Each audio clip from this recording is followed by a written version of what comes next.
Buenas tardes, ¿cómo están todos? Bendiciones. T.S. Eliot, uno de los más grandes poetas del siglo XX, escribe al final del coro inicial de su obra teatral La Roca: el infinito ciclo de las ideas y de los actos, infinita invención, experimento infinito, trae conocimiento de la movilidad, pero no de la quietud, conocimiento del habla, pero no del silencio, conocimiento de las palabras e ignorancia de la palabra. Todo nuestro conocimiento nos acerca a nuestra ignorancia. Toda nuestra ignorancia nos acerca a la muerte. Pero la cercanía de la muerte no nos acerca a Dios. ¿Dónde está la vida que hemos perdido en vivir? ¿Dónde está la sabiduría que hemos perdido en conocimiento? Los ciclos celestiales en 20 siglos nos apartan de Dios y nos aproximan al polvo.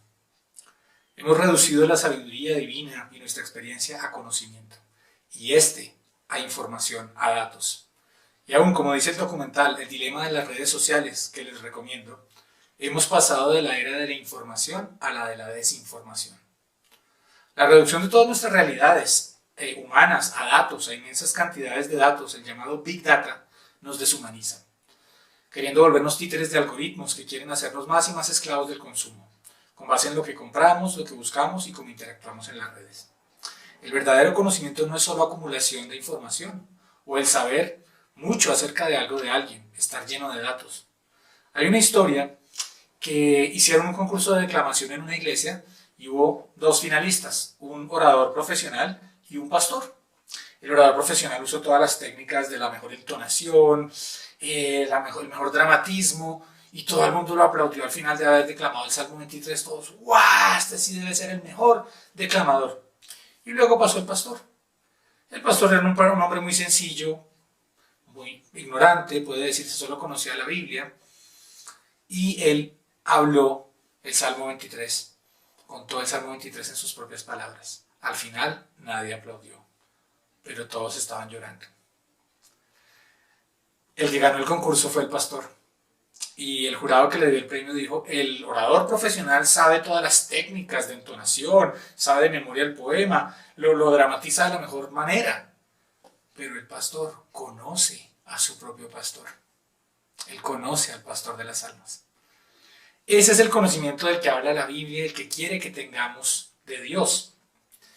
En Génesis 4.1, la Biblia en la traducción Reina Valera dice que Adán conoció a su mujer Eva y ella adquirió hijo. Ese conocer ahí quiere decir, hicieron el amor. Es decir, que ese conocimiento desde el punto de vista bíblico es un conocimiento íntimo, relacional, personal. Dios, por supuesto, el conocimiento que podemos y Él quiere que tengamos de Él no es sexual, pero es un conocimiento personal, espiritual, íntimo, relacional. El profeta dice en Oseas 6.6, porque misericordia quiero y no sacrificio, y conocimiento de Dios más que holocaustos. Sabemos que en la religión judía, digamos que Dios les reveló, la forma de ellos acercarse a Dios para recibir el perdón era ofrecer sacrificios, animales, holocaustos, ofrendas quemadas. Pero aquí el profeta les está diciendo, Dios no quiere ritos vacíos, religión, religiosidad. No quiere, por ejemplo, en nuestro caso, que simplemente vayamos a una iglesia, recemos o oremos, o nos memoricemos oraciones o rezos, sino que tengamos una relación personal, verdadera con Dios. Que tengamos ese amor, esa devoción y esa pasión por Dios, y luego ese amor también por nuestro prójimo. Jesús nos dice en Juan 7:17, el que quiera hacer la voluntad de Dios, conocerá si la doctrina que yo predico es de Dios o si yo hablo por mi propia cuenta. Un gramo de obediencia vale más que una tonelada de teoría y de información y de conocimientos mentales. Cuando obedecemos lo que Dios nos manda y nos ha dicho en su palabra, realmente empezamos a comprender quién es Él, quiénes somos nosotros, qué es lo que Él quiere con nosotros y para el mundo. Jesús le decía a sus discípulos y también nos dice en Juan 14:15, si me aman, obedezcan mis mandamientos. Un pastor contaba una historia que un padre le dice a su hijo, ve y tiendes la cama. El hijo se va, regresa como a la media hora y le dice, papá, ya sé decir tender la cama en hebreo, en arameo y en griego. Suena pues ridículo y una versión muy caricaturesca, pero es lo que a veces nosotros hacemos. Nos memorizamos lo que Dios ha hecho en su palabra y lo podemos, si hemos estudiado, de pronto la gente lo puede decir en varias versiones de la Biblia. La gente más estudiosa podría de pronto decirlo en arameo, hebreo, griego, las lenguas originales de la Biblia, pero eso no es lo más importante. Tenemos es que ir y tender la cama. obedecer lo que Dios nos ha dicho. No hay que desechar, por supuesto, el leer la Biblia, estudiarla, memorizarla, importantísimo, pero lo importante, eso es muy importante, pero aún más importante es obedecer lo que Dios nos ha mandado a hacer, arrepentirnos de nuestros pecados, rendir nuestra vida a Jesucristo, permitir que viva con su espíritu en nuestro corazón y amar al prójimo como a nosotros mismos, y vivir y predicar su evangelio. El hijo que verdaderamente ama al Padre lo obedece. Que podamos ser esos hijos que obedecemos a nuestro Padre Celestial. Jesús dice más adelante, en el versículo 21 del mismo capítulo 14 del Evangelio de Juan, los que aceptan mis mandamientos y los obedecen son los que me aman. Y porque me aman a mí, mi Padre los amará a ellos. Y yo los amaré y me daré a conocer a cada uno de ellos. Qué hermoso. Al obedecer sus mandamientos, Él se revela a nosotros y vamos conociéndolo más y más. Él va iluminándonos esa revelación que está en la palabra y en Jesucristo.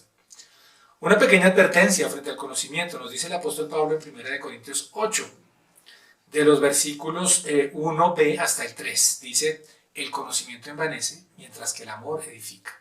El que cree que sabe algo todavía no sabe cómo debería saber, pero el que ama a Dios es conocido por Él.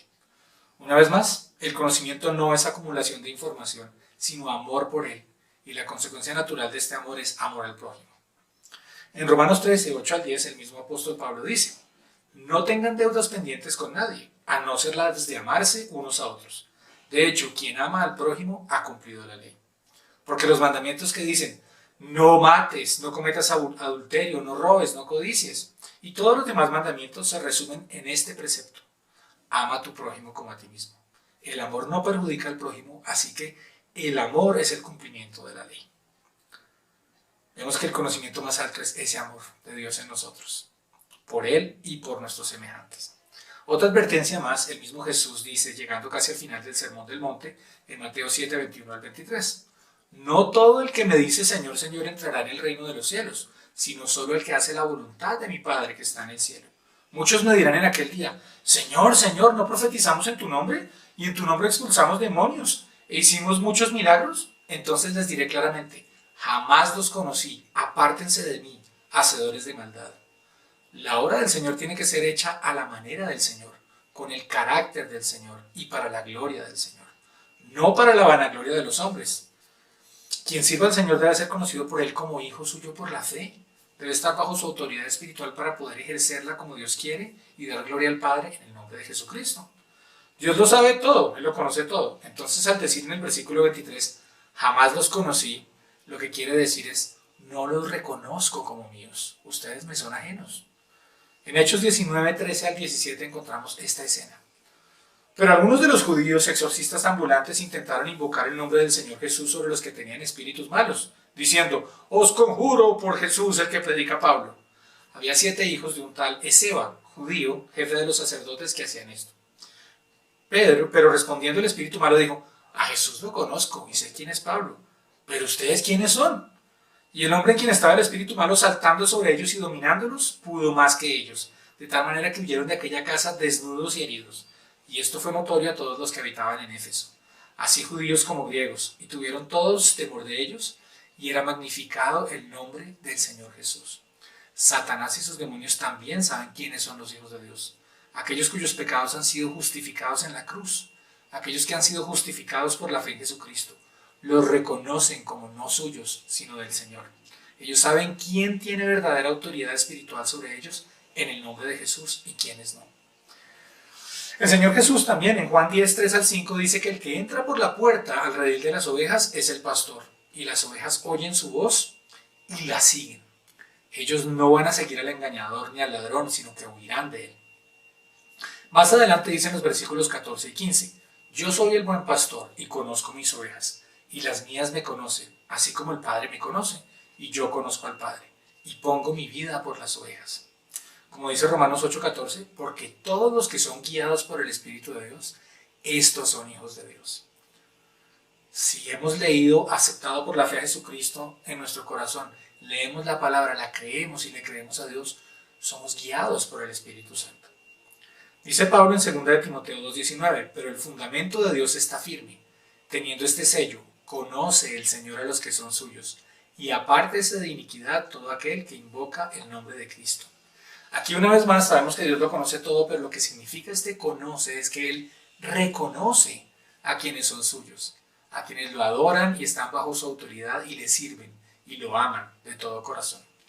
Jesús en Mateo 10, 32 al 33 nos dice a todos: a cualquiera pues que me confiese delante de los hombres, yo también lo confesaré delante de mi Padre que está en los cielos. Y a cualquiera que me niegue delante de los hombres, yo también le negaré delante de mi Padre que está en los cielos. Tenemos que hablar de Jesús y de su evangelio a todas las personas y en todos los lugares donde nos sea posible. Tenemos que confesar, declarar la verdad de lo que Él es, reconocer esa verdad delante de otros. Y Él así nos reconoce también como suyos. El Salmo 46:10 dice: estad quietos y conoced que yo soy Dios. Seré exaltado entre las naciones y enaltecido seré en la tierra. Dios quiere también que podamos estar quietos y reposados en el lugar de oración, para, en vez de estar manipulados por un montón de pensamientos nuestros o de los demás o del sistema de este mundo, poder escucharlo a través de su palabra en la oración y tener reposo en nuestra mente y en nuestro corazón. El rey David hace esta oración en el Salmo 27:4. Dios mío, solo una cosa te pido, solo una cosa deseo. Déjame vivir en tu templo todos los días de mi vida, para contemplar tu hermosura y buscarte en oración. Y más adelante, en el que quizás sea el salmo más hermoso, uno de los más hermosos de todo el Salterio, en el Salmo 139, 1 al 6, dice: Señor, tú me examinas, tú me conoces, sabes cuándo me siento y cuándo me levanto. Aún a la distancia me lees el pensamiento, mis trajines y descansos los conoces, todos mis caminos te son familiares. No me llega aún la palabra a la lengua cuando tú, Señor, la sabes toda. Tu protección me envuelve por completo, me cubres con la palma de tu mano. Conocimiento tan maravilloso rebasa mi comprensión, tan sublime es que no puedo entenderlo. William Blake, poeta clásico inglés, dice en su texto Augurios de Inocencia: en un grano de arena contemplar el mundo, y en una flor silvestre el cielo vislumbrar, sostener en la mano el infinito y la eternidad en una hora condensar. Eso es verdaderamente lo que podemos experimentar cuando en intimidad, en oración, en meditación de la palabra de Dios, Él la abre ante nosotros por su Espíritu Santo y nos permite conocerlo, comprender mejor quién es Él, cómo obra, cuáles son sus designios y cuál es su carácter.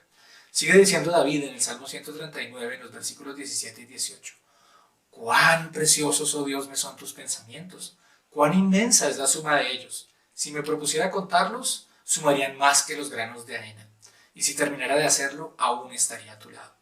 Ese conocimiento profundo de Dios es el amor de Dios en nosotros.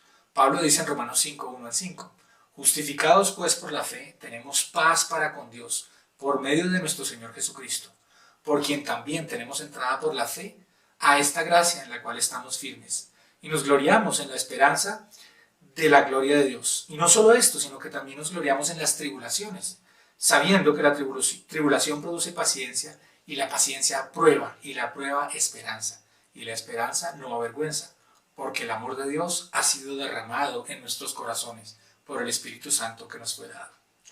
El apóstol del amor, Juan, dice en 1 Juan 3:14: nosotros sabemos que hemos pasado de muerte a vida en que amamos a los hermanos. El que no ama a su hermano permanece en muerte. Que ese amor de Dios se manifieste en amar a nuestros semejantes, empezando por nuestro cónyuge, nuestros hijos, los vecinos y todas las personas.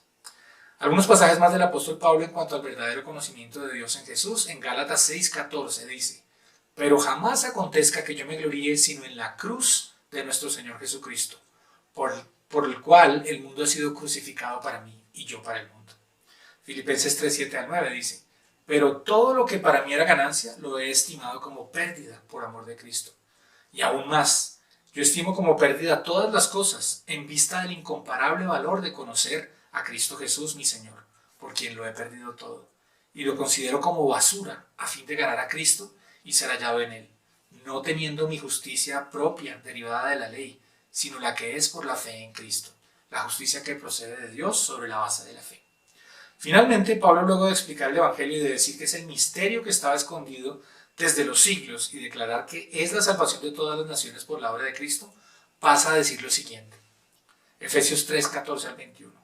Por esta causa, doblo mis rodillas ante el Padre de nuestro Señor Jesucristo, de quien toma nombre toda la familia en los cielos y en la tierra, para que os dé, conforme a las riquezas de su gloria, el ser fortalecidos con poder en el hombre interior por su Espíritu, para que habite Cristo por la fe en vuestros corazones, a fin de que arraigados y cimentados en amor, seáis plenamente capaces de comprender con todos los santos cuál sea la anchura, la longitud, la profundidad, la altura, y de conocer el amor de Cristo, que excede a todo conocimiento, para que seáis llenos de toda la plenitud de Dios.